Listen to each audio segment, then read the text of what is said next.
Orchard Therapeutics, I think, is a very special company because we're a pure play gene therapy company. And what we're doing is we're focusing, bringing gene therapies which have curative potential, the ability to potentially correct a disease for the life of a patient, to patients with rare and devastating genetic diseases around the world. That's what we're about.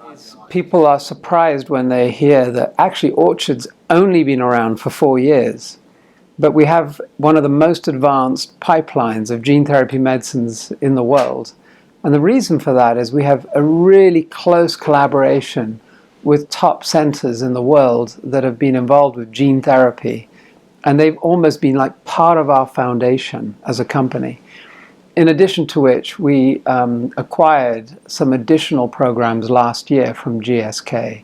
And so you put all that together, we have today one of the most advanced pipelines. Like, for example, we have 6 clinical stage programs, and we have 3 of those that we're looking to file in the next 2.5 years.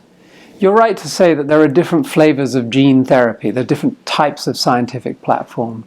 Ours is called ex vivo autologous hematopoietic stem cell gene therapy. So that's quite a mouthful.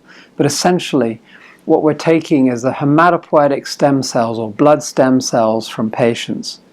We're inserting a working copy of the defective gene into those stem cells, and then we're infusing those back into patients. And when they engraft into the bone marrow, that provides the opportunity for lifelong correction of the disease. And the great thing about hematopoietic stem cell gene therapy is that hematopoietic stem cells actually have a whole range of blood cell lineages that they derive, and that those allow you to treat different types of physiological systems. For example, immune disorders, or CNS or neurometabolic disorders, as well as blood cell disorders. So it's those progenitor cells from the hematopoietic stem cell. Once you've corrected the stem cell, you correct those progenitor cells, which allow you to correct the disease that's related to them. So our lead programs are in ADA-SCID or bubble baby disease. So these are babies that are born without a functioning immune system, and they can't fight infection. So untreated, they will die in their first year of life. Our second program, metachromatic leukodystrophy or MLD, is a neurometabolic disease. It's characterized by very fast loss of motor function and very fast loss of cognitive function. So in its fastest form, very sadly, a child is vegetative by about 2.5, 3 years old, and will die around 5 or 6 years old.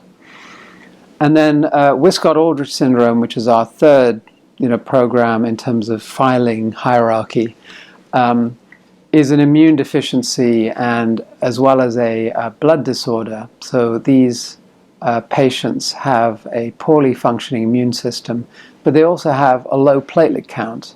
And so they get both severe infections and severe bleeding episodes, and either of those can potentially kill the patient.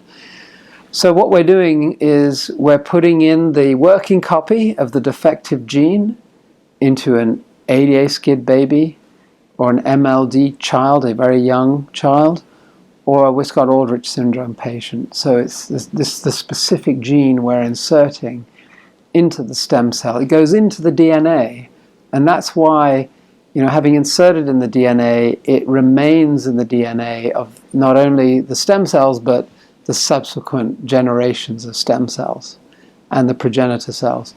So we see, for example, with ADA-SCID, in our core registration data set in 20 patients, that one-off treatment has delivered 100% survival and 100% event-free survival in those patients.